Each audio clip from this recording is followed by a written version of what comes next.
This is going to be so much fun. Francois Labet is my guest today. Francois, you're in the beautiful Chateau de la Tour. Much nicer than where I am here in New York, waiting a snowstorm. But thanks so much for joining us. To our audience, boy, you're in for a treat. This is going to be really, really fun. We're going to talk about all sorts of things from Burgundy to Santa Rita Hills and a lot of things in between. We'd love to make this seminar as interactive as possible. So please give us your questions and we'll be happy to weave them in. Francois, thanks for your time. What's the latest in Burgundy today? Hello, Antonio. Hello, everyone. If you expect a snowstorm, the weather today was pretty nice here, about 10 Celsius and sunny. I have to say that we would like to have some cold. But seems that in those days we have only two seasons. Summer for 6 months and autumn for 6 months. That's it. Nature is well done, and the vines are not suffering too much. We just have to look at the great results of 2020, 2019, 2018. Lovely wines, fresh, aromatic, full of pleasure. So you're feeling good about the 20s that you just brought in earlier this year. Sorry, Antonio. You're happy with the 2020 harvest in Burgundy? Quality-wise, yes. Quantity-wise, no. The Pinot Noir suffered strongly from drought and heat, and we have a low yield, low crop, mainly Côte de Beaune and Côte de Nuit, with some figures down to 50%. The whites, surprisingly, are at a good level. But for the whole region, it is the first time 25% red, 75% white. Macon Chablis were pretty big in terms of volumes this year. Those numbers are what? The 25 and 75. They represent what? 25 white, 25 red for the whole region of Burgundy. 25% of the wines are red, and 75% are white. For the region. Okay. For the region, yes. Great. We have a lot of things to talk about, a lot of things that are near and dear to my heart, including Burgundy and the Santa Rita Hills. But first, I think it might be interesting just for some of our viewers who may be less familiar with your history. I mean, your family's been making wine for 450 years in Burgundy. What is that like to grow up in a house with that kind of a lineage? I mean, is there like great wine like every single day, or what is it like? It is truly indeed a huge challenge. It's because it's a great luck for me to be where I am. It's a great luck to be the descendant of such a family. I like to say that my ancestors were making wines in Burgundy when Christopher Columbus discovered America. So quite a few generations. It's a great challenge because I like to say that in the family, no one owns the land. Everyone is there in between the generation. And I am happy to see that my son Edouard is now quite strongly involved into the estate, all kinds, down in the cellar, outside in the fields, learning what the heritage we have is in terms of soils, in terms of vines, in terms of people too, people who are working for us. And luckily, since the turn of the millennium, with the global warming, the Burgundy wines, our wines have never been better. We harvest ripe fruits, and with the help of the organic viticulture and the biodynamic viticulture, we are now more in details into what I want to produce, which are vins de terroir, wines from their soils where they grow, where they come from. Yeah, and I think it's one of the things of climate change that certain Northern European regions so far have been beneficiaries.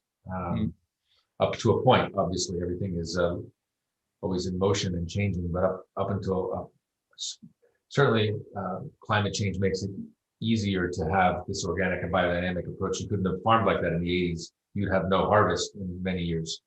No, that's right. That's right. If we go back not too far, but I mean, let's take the 60s, 70s, and 80s. We had 1-2 good vintages in a decade, and the other ones were quite average. Since 2000, I mean, we've had only good vintage, some great vintage, and some outstanding vintages. But everything is pleasant and is done to suit the palate of the amateur of wines. Well, Burgundy has certainly benefited in all of this attention, and now these wines are so coveted. You know, I was joking with my colleague Neil Martin over the weekend that, you know, when we were sort of first getting into wine, the world was dominated by Bordeaux. That was the concept of what quality, you know, what was considered quality were all of the attributes of Bordeaux wines: dark, dense, powerful, you know, within reason, of course. And Burgundy, you know, it's only really in the last 15 or 20 years that these wines have really taken off. And it's quite remarkable. I think, yes, we produce now extremely elegant and seductive wines with a lot of roundness, with nice shapes, and wines which the palette of flavor and aromas covers 180 degrees. You know, there is on 180 degrees you have so many different flavors coming from flowers, coming from fruits. It's so precise, it's so detailed that in fact it's a bit like a wonderful perfume. And when it comes to the palate, to the mouth, the wines are also wrapped a bowl of soft tannins. This is not weak, you know. It's simply so nice to taste and to swallow that immediately. You know, say, "Give me another glass, please. Give me another glass." Because this is a sign of good wines. Your glass is empty, by the way. That's not allowed. Wait. For the moment. And so let's talk a little bit about Burgundy before we go to California. One of probably the wine that most people would associate you with is this wine, or at least one of the wines from Chateau de la Tour. Right. So tell us about that estate, because it's really quite remarkable. You've got some really old vines there. What should we know about the Clos Vougeot and the wine? And you make 3 wines out of there, which is also pretty unique. So what should we know? Well, you know, the first I'm going to say that the Clos Vougeot is the emblem of the region of Burgundy, because inside the walls you have the Chateau du Clos Vougeot, which is the home of the Chevalier du Tadevin, and the Chevalier du Tadevin. Yes, this is okay. This is it. Chateau de la Tour is on the right. On the right with the red doors. That's Chateau de la Tour. Yeah. Yes, it's Chateau. And Chateau du Clos Vougeot is just above. Yeah. And it's a magnificent. I was there this morning for the General Assembly of the Burgundy Wine Board, which I preside with Louis Fabre-Latour, and it was, you know, there's something when you go in this house, and there is something when you walk into those vineyards surrounded by 2 miles long wall. The history of the Clos is simple, you know, ownership of the monks of Citeaux, who created the vineyard around 1200 until the French Revolution, then one owner until end of the 90s, 1889 precisely. And then the division of the estate started, and today we have 83 different owners. Chateau de la Tour being the biggest one, with 12% of the whole surface, 6 hectares. and with a great privilege to have the estate, the winery inside the Clos Vougeot. At the moment, I am inside the walls of the Clos Vougeot.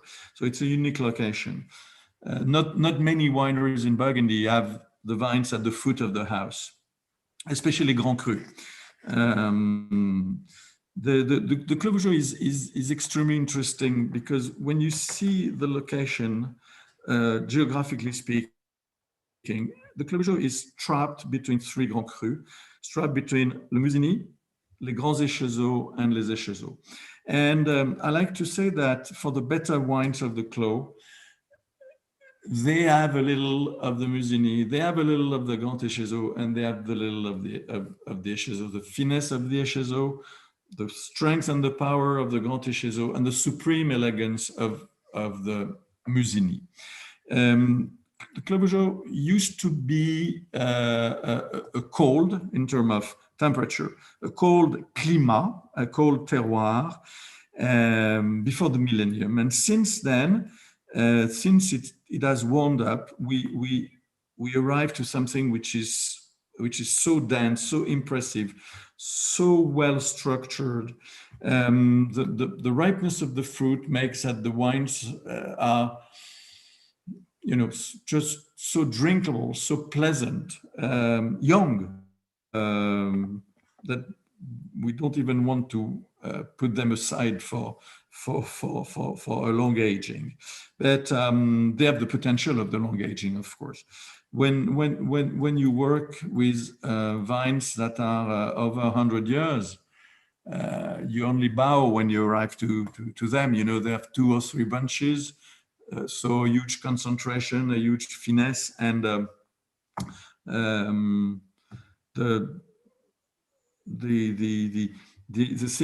thing is we have to work them very carefully. No mashing, only whole cluster put delicately in the vat.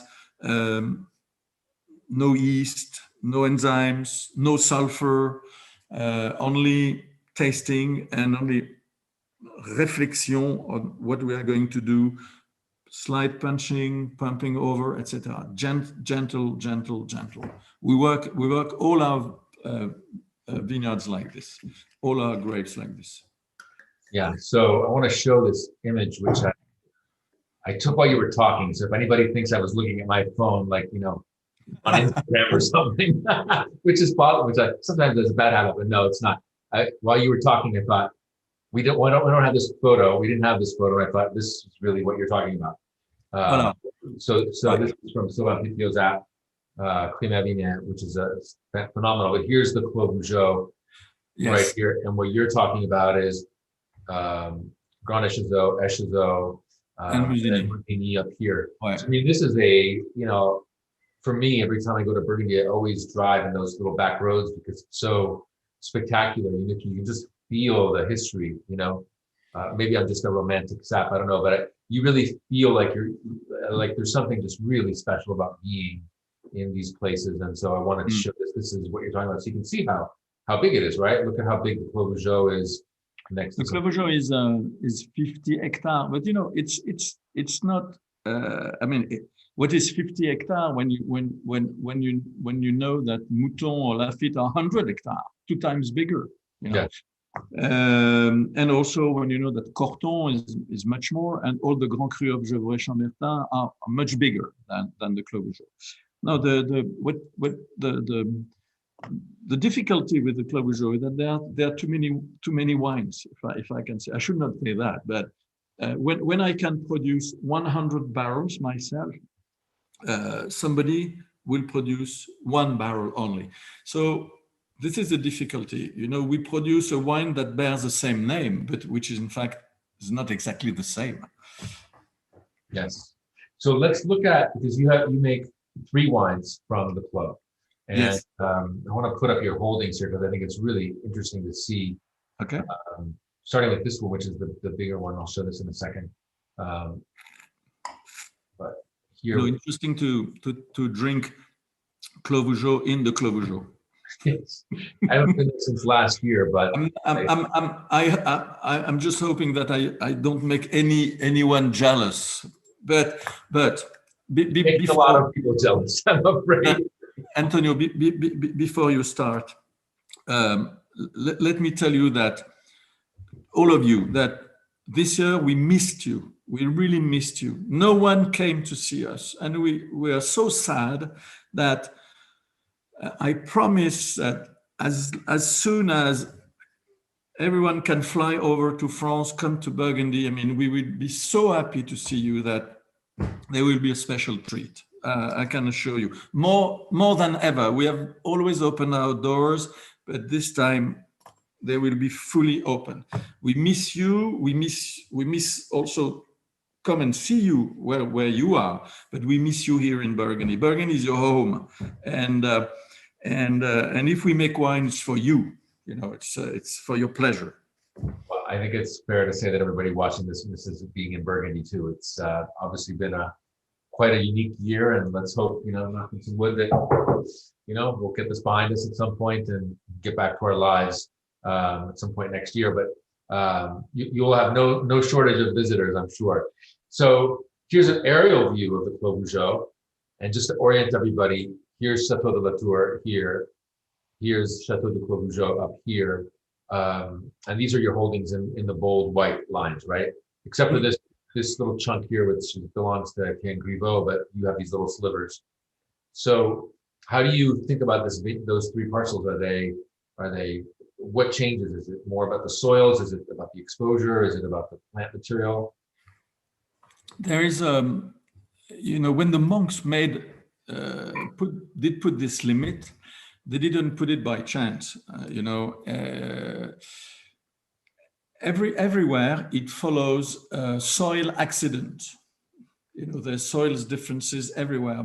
For example, when you take my upper block, the little rectangle on the left of the chateau, yes, this one. Yeah, that's right. So there is a difference of about 2 meters between the Grand Échezeau, which is on the other side of the wall, and what is inside the wall. The limit is really on the soil break, and everywhere it's like this. On top also, on going down along Château de la Tour. The vineyard, which is on the other side of the road of Château de la Tour, is also 2 meters below than the road. And more interestingly, the thousand, which is the eastern part along the road down under, the road, which is an old Via Romana, was built on the edge of a break also, and so. The monks didn't pick like this. They really chose.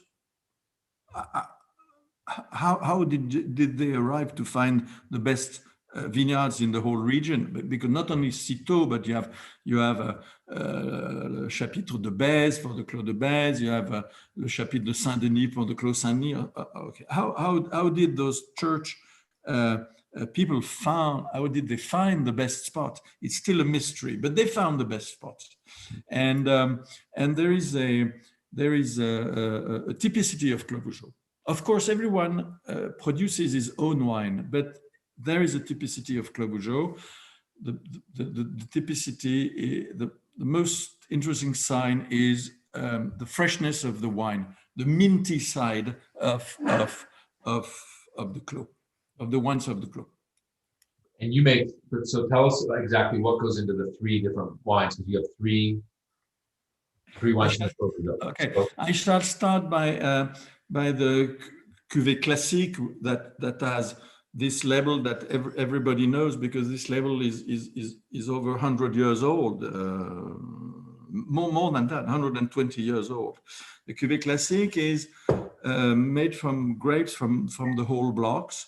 The Cuvée Vieille Vigne is since 2015 is only named Vieille Vigne, comes from the old vines in all the blocks. We have a sélection massale, our own selection of plants, and besides the upper block that has been replanted last year, we have vines from different ages. This is typical of Burgundy, vines from 100 years down to 1 year old. And so we select the fruits from the old vines to make the cuvée Vieille Vigne. And for Hommage à Jean Morin, in 2010, to celebrate the 100th anniversary of the VV, I decided to create a third cuvée. So you're right, three different cuvées on 6 hectares. It's interesting, and we cherry pick. When I say we, everybody, the girls at the office, everybody's out. This is the first harvest we do. We select the first bunch on the vine after the rootstock. So the one which is supposed to be fed first. And the result of that was so amazing that I decided to reciprocate, but a bit like for vintage port, to declare it only in the vintages where it is really above the Vieille Vigne. So we made it in 10, 12, 13, 15, 16, 17, 18, 19, not in 11, not in 14. So that is a selection also like the Vieille Vigne from across all the blocks. Yes. And when you say the first to be fed, what do you mean exactly? After you have the rootstock and you have the graft with the cane and the first shoot. Okay. And so we pick the first grape on the first shoot after the graft. So the sap coming up through the rootstock goes into the cane, and then supposedly, it's still a mystery, but feeds first this bunch rather than the one which is at the end of the cane. And what have you observed that the difference is?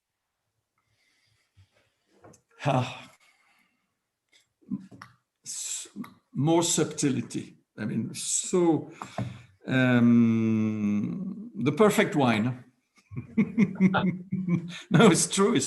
When I say the perfect wine, the Cuvée Classique is fantastic, but sometimes, you say, there's a little thing that missing, which does exist also in the VV. And when you taste the Hommage, you say, okay, that's it. This is what I wanted to make. Okay, cool.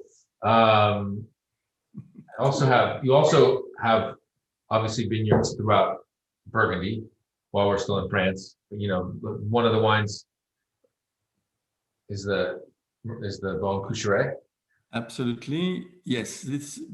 Under the roof of Château de la Tour, two different estates. One is Château de la Tour producing only Clos Vougeot, and the other one is Domaine Pierre Labet, my father's name. And we have vineyards from Gevrey-Chambertin down to Meursault. Same viticulture, organic, biodynamic, same winemaking, same aging. All wines are vinified, aged, bottled, shipped from Château de la Tour. So we have only one winery. It's only, the label is the only thing which is different. This is, for example, Meursault Laitier. It's a traditional label with the coat of arms of the family, of the Labet family.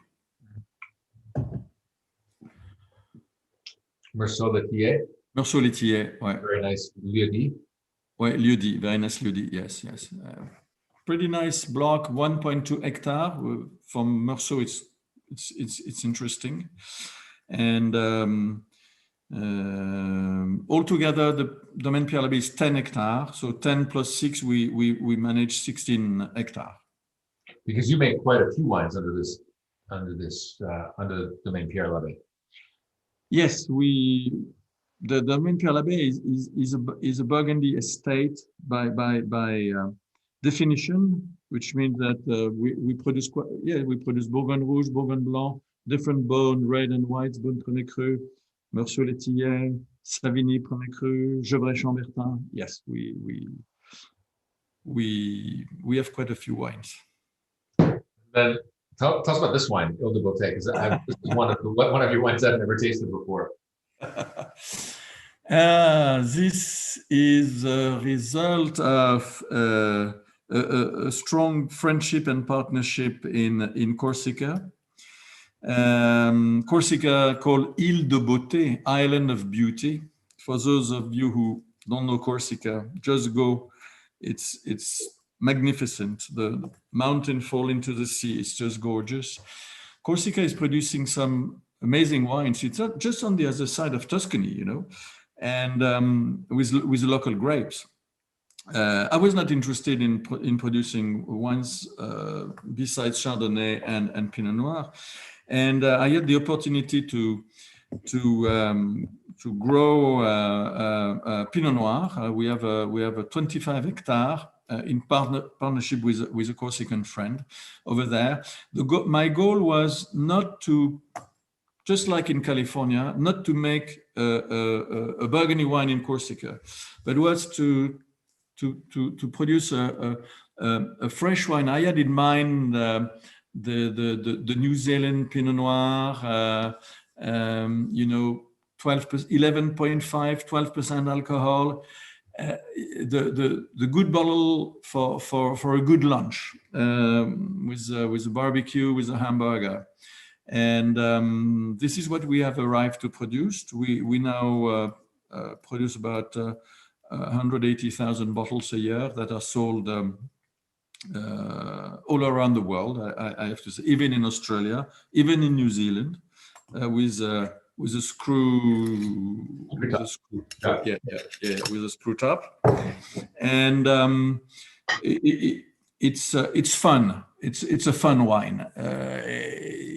Yep, nothing cerebral, you know. No, just pour, drink, and it goes in easily.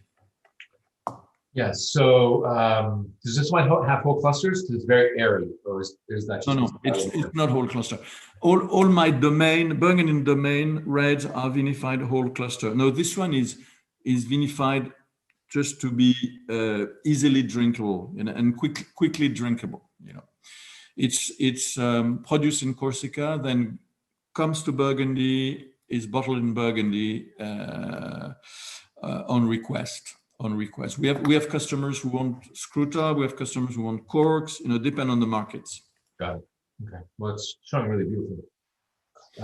It's a very good value wine. It was hopefully it will be in the near future. It was one of the stars in restaurants. You know, brasserie, etc. Wine by the glass. Yeah. Perfect. Great. Well, we're going to move to California in just 1 second, to a place that we both love very much, which is the Santa Rita Hills. Before that, just want to make sure that we get all the questions on Burgundy while we're in a French state of mind. And so one of the questions that comes from our audience is if COVID has impacted you in Burgundy in other ways besides just people that's not just, but besides the fact that there are no international visitors, did it impact your harvest or other sort of operations? Well, no, you know, we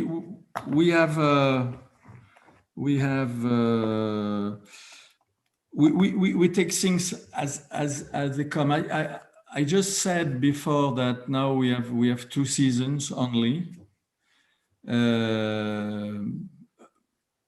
What comes from the sky is we cannot change it, unfortunately. We have to live with. We have to take it. I think that that nature is well done. It adapts itself. It has taken some time, but now the result and the judge is really there. You know, it's when you have the glass. The result is just amazing. It's just fantastic. So it's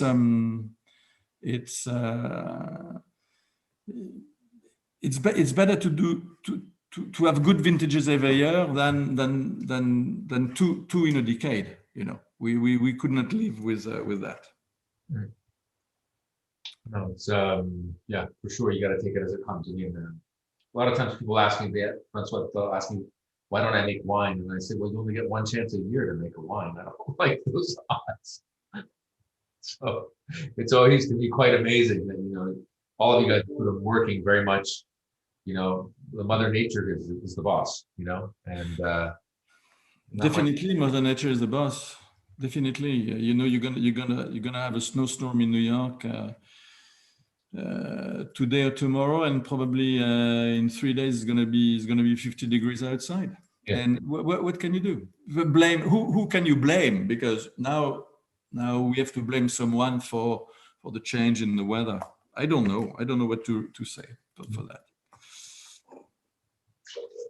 Great. We have a question about the Ile de Beauté about farming. How is this?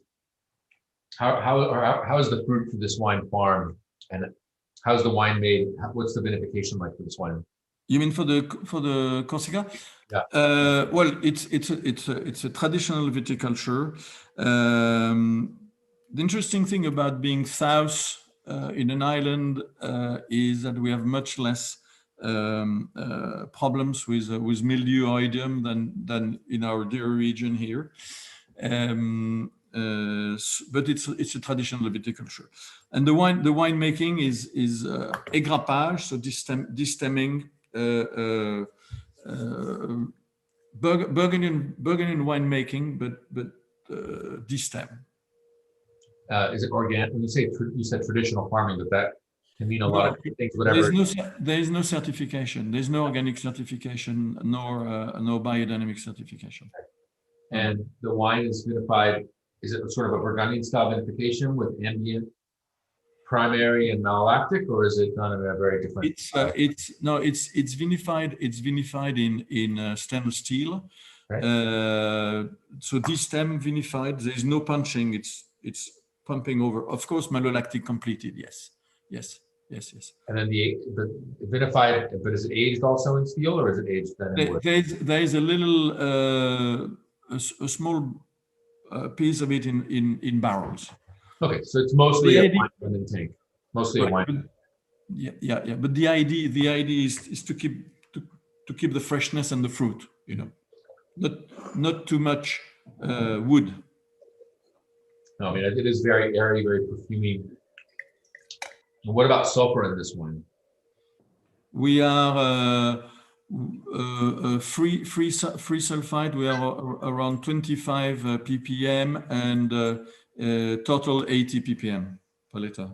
So that's we as a difference of my estate wines, where we are extremely low. They could be called vin nature. We are so low. We use sulfide for the estates only at bottling, and because we have to. But for this wine that travels, it's probably less well kept or stored than the estate wines. We cannot take any chance, any risk.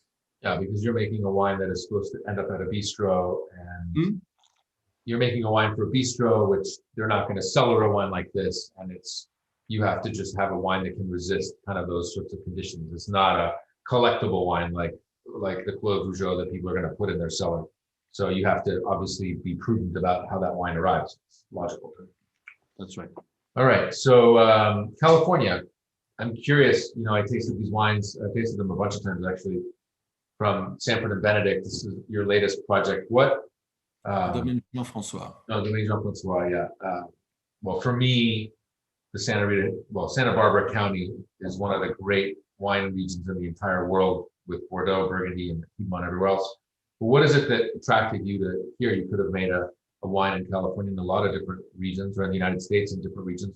Why Santa Rita Hills? First, it's difficult to establish yourself straight like this. We have been looking through different regions and countries around the world. We almost bought something in South Africa, but the political situation, was a bit embarrassing, so we didn't. And finally, it is when I met with John Terlato, who's my importer in the US, who owns Sanford. It's when I met John, and when I first visited Sanford, I said to John, we have to do something together here. We have to put our fingerprints on something special. The estate is so gorgeous, it's so beautiful, and we were very fortunate to have long discussions with the person who planted Sanford and Benedict, Michael Benedict, who's amazingly knowledgeable about soils, about and with a great experience, because he started to plant the first vines in the 70s, 50 years ago. So he had time to see what was growing well in which block, etc., etc. And with the Sanford team, we found the best blocks, the best rows, where we have put a little of the Burgundy viticulture. I have one of my chef de culture who goes to Sanford 1 or 2 times a year to work with the vineyard team, pruning, cleaning the vines, etc., etc. And unfortunately, we have not been able to vinify physically, but only do a WhatsApp winemaking in 18, 19, and 20, because unfortunately we were harvesting Burgundy and California at the same time. But there also the Sanford winery team, led by Trey Fletcher and Laura Roach, was really listening what our good advice is, and a bit like when we produced Hommage here, our first sip of the 80 Jean-Francois Pinot Noir and Chardonnay was a full surprise. It was gee. Well, we are happy. We are happy, John and I, with what we have made. Wow, I can understand that. So Domaine Jean-Francois is a partnership between you and John Tolato, correct? Yes. I want to show everyone this picture that I took a few years ago. This is Sanford and Benedict from Mount Carmel. So this is across the valley. So you're looking down on Sanford and Benedict, which would be like this whole area here. And Mount Carmel is not too far away from where your neighbor at Monti took out a big lease on the parcel that used to be called Wenslau. So this is more or less kind of that, from that perspective, looking down on Sanford and Benedict here in this bowl, which obviously Michael Benedict and Richard Sanford identified. The first vineyards there, if I'm not wrong, were planted in 1971. So I mean, to think that that's 50 years ago, identified this as a very special place for the cultivation of grapes. It's pretty neat. But that's here, and I just thought I'd show that picture just to sort of put us in the place. And so you make 2 wines from here. So, yes, so far, yes. We make Chardonnay and a Pinot Noir. Certainly not. We didn't want to do a Burgundy Chardonnay and a Burgundy Pinot Noir in California. No. And it's going to take some time to learn the territory, to learn the soil, to learn, because there are big differences. There are differences. Obviously, the latitude makes that it's different. The composition of the soil makes that it's different, etc., etc. So no, our goal is simple. We just want to make the best Pinot Noir and Chardonnay in Santa Rita, and then in California, and then in the US. We have 3 just steps. a modest goal. So 18 is the best in Santa Rita Hills. 19 is going to be the best California Pinot Noir and Chardonnay, and we will fight with Oregon in 2020. Okay, well, it's great to have goals. And obviously, modest goals. It's great. No. It's you know, there's how can I say, a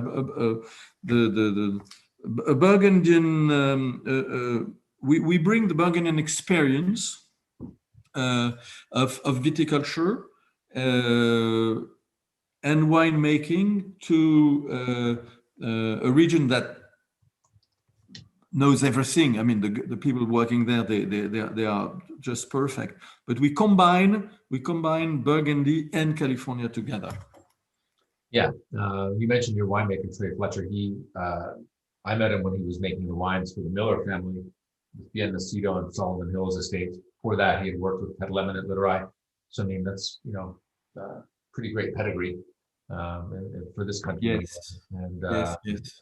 pretty cool. We are exactly on the same line, and we speak or we text almost once a week. Even when there's nothing special, but Trey has some questions, I have some questions, and this is how we build the relation between the Labet and Terlato, Labet family and the Terlato family, and we also have a goal with John. It's to extend the estate. There are some smaller blocks worth of interest for planting, and we are looking at that for the near future. Yeah, no, I think you can see the map of Sanford and Benedict and La Rinconada, which is the adjacent vineyard on the left. Your Chardonnay here, this comes from, if I'm not mistaken, one of the original plantings. It's still on unrooted vines, planted in 1971, right? Yeah, T15, yes.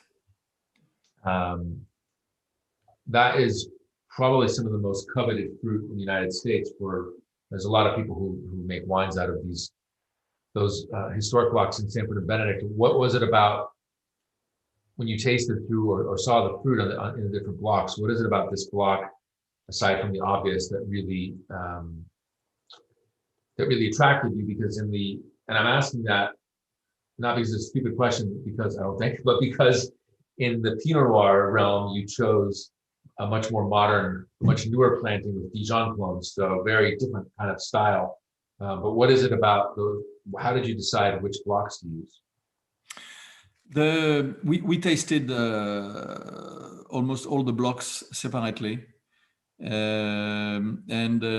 What was seducing on T15 is of course non-grafted vineyards.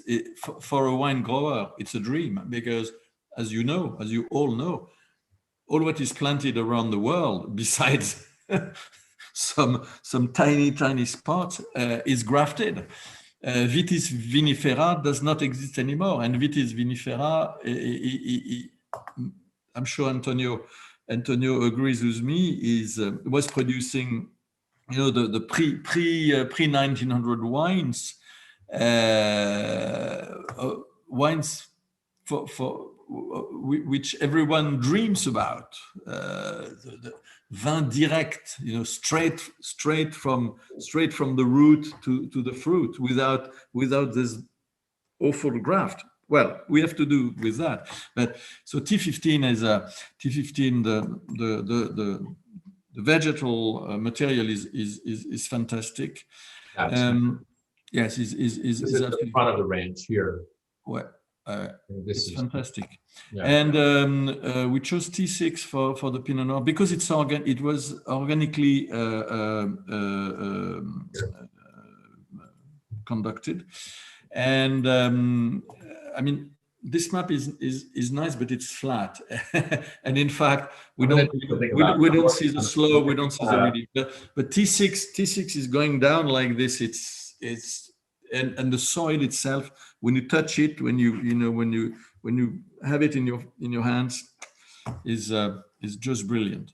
It doesn't mean that in the future we will not add another cuvée coming from the non-grafted blocks down below the T14, T13, etc. Yeah, well, I haven't really told too many people about this yet, but we are working on a very large scale project to map all of the vineyards of Santa Barbara County, including, of course, Santa Rita Hills. So hopefully at some point in the not too distant future, there'll be a map that can show you both the horizontal view, but also give a greater sense of, three-dimensional attributes, height, exposure, et cetera, et cetera, et cetera. So just to recap, T15 is the Chardonnay block. And the last time I walked this block, it was also trained really high. It's not just that it's unrooted, it's also like very sort of old school California farming. Like you just don't see that anymore. It's been a few years though, might have changed. But I remember a few years ago when I went there, it was just,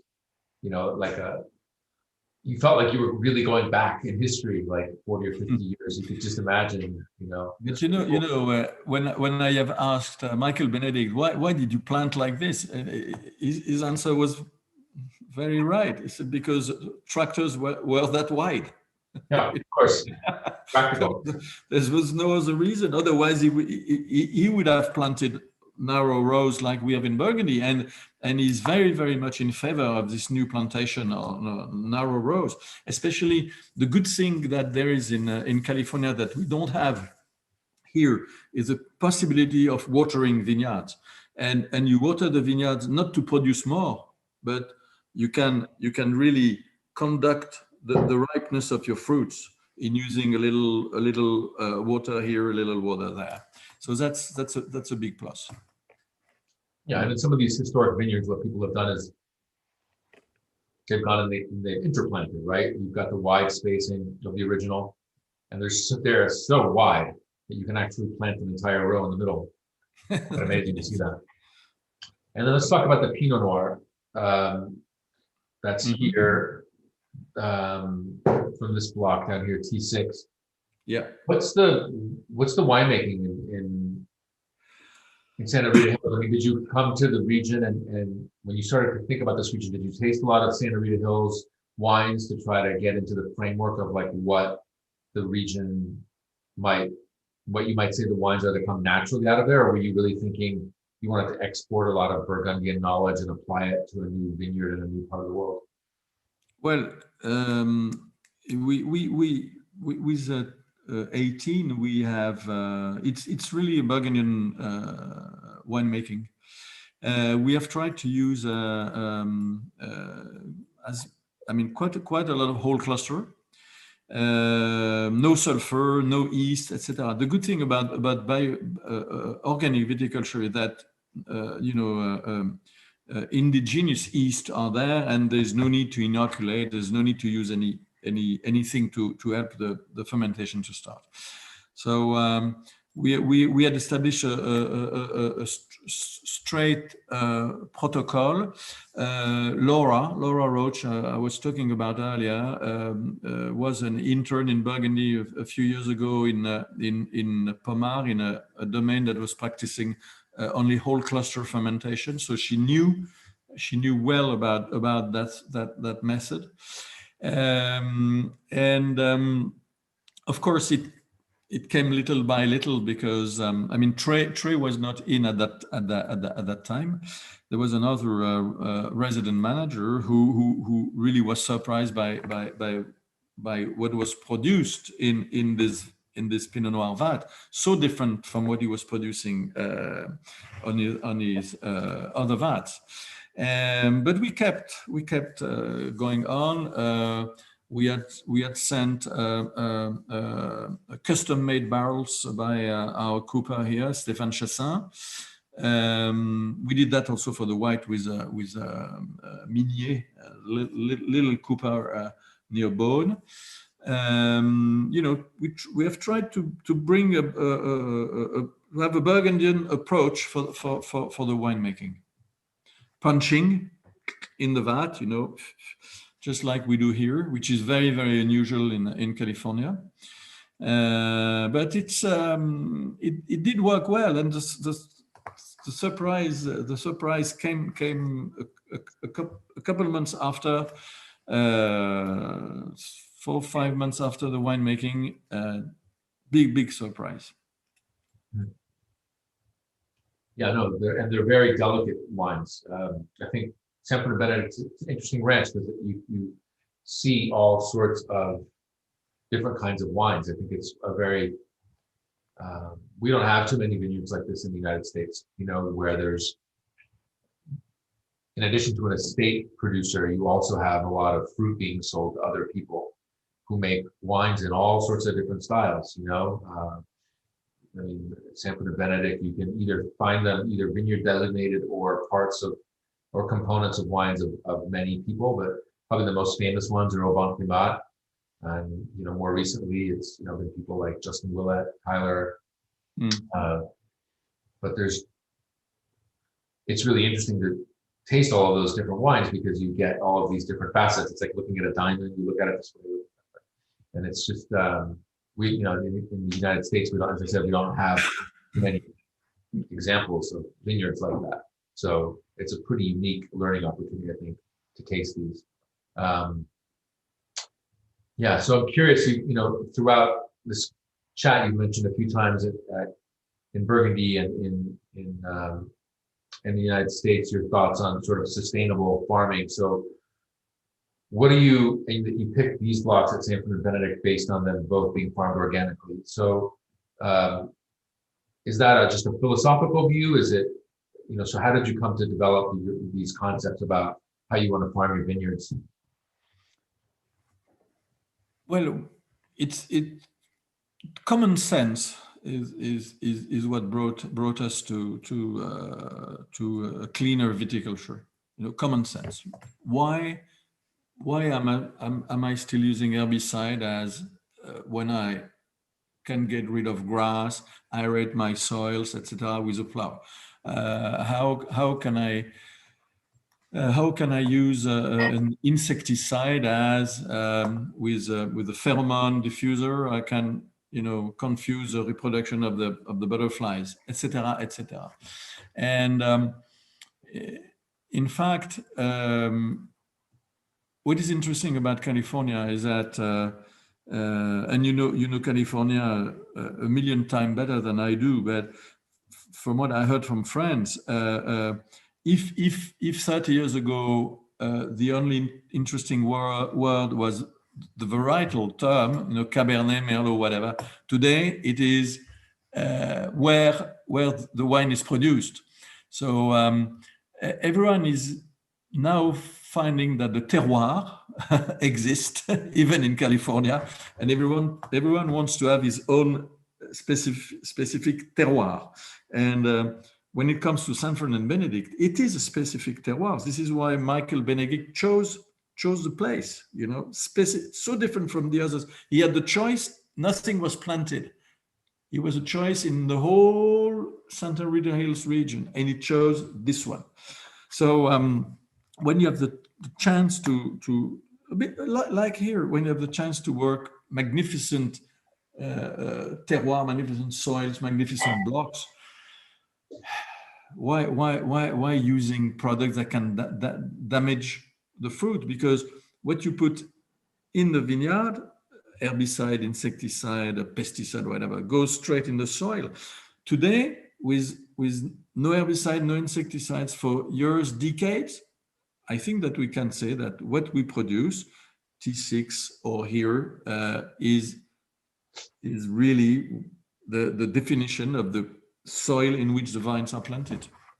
Yeah, but I mean, it's more than common sense, because it also has to be a business decision, because if it was common sense, every vineyard would be farmed organically and biodynamically. So there's a little bit more to it that I think you're kind of understating a little bit. It's you also have to be willing to take a little more risk, and not everybody has that either courage or financial ability.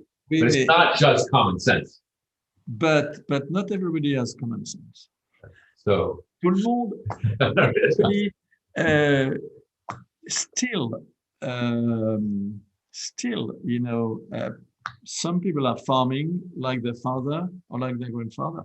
Mm. You know, I'm vinifying like my grandfather was vinifying. You know, or it also the organic viticulture is barely not taught into the French viticulture school. No. You know, well, So no, when I say common sense, it's after reflection. You just sit down and say, okay, why, and how could I do on another way? Voilà.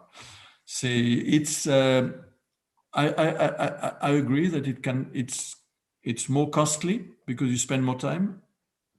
When you are biodynamic, it's even more costly because it's 30% more time in the fields, etc. And certainly it cannot be practiced everywhere. The low value product is economically difficult for sure. Great, that's really clear. We've got time for one last question. So, do you plan to make more wines for Domaine Jean-Francois at some point, or is it going to be just one Pinot Noir, one Chardonnay? I can speak for John. It is just the beginning. We have only 2 wines for the moment. Why not in the near future selecting something more special? Yes, we will. Well, that'll be interesting because you have the pick of the litter on that ranch. So, well, I knew this would happen. An hour just flies by. I could ask you 1,000 more questions, but just really want to thank you for your time today. I hope it was a fantastic conversation, and I'm sorry I can't be in person, but this is 2020, so we're stuck in Zoom land. 6 months ago I didn't even know what Zoom was. Now it's like your whole world. And the worst thing about Zoom is everybody expects you to be on time. It's ridiculous. Like in person, it's like it's like nobody expects you to be like right on time. But with these Zoom things, it's like everybody expects that you're like right on time. If you're 1 or 2 minutes late, people freak out. It's just crazy. And the something very bad also is tasting, Zoom tasting. You have the same wine as I do, and we taste at the same time. You New York, me here. That's terrible. But this is why I repeat. Please come. We miss you. Please come to see us, and we, speak, discuss, walk, smell, taste, etc., and you are our dear friends around the world. Yeah, well, I think that there will be no shortage of people flocking to Burgundy as soon as we're out of this pandemic. So, Francois, thanks so much for your time, and happy holidays to you and to your staff. Yes, Merry Christmas to everyone. In Burgundy. All right. It's time for a toast. It's the holidays. So, happy holidays to you. Thank you very much. Happy holiday. Merry Christmas. Bye-bye. Bye.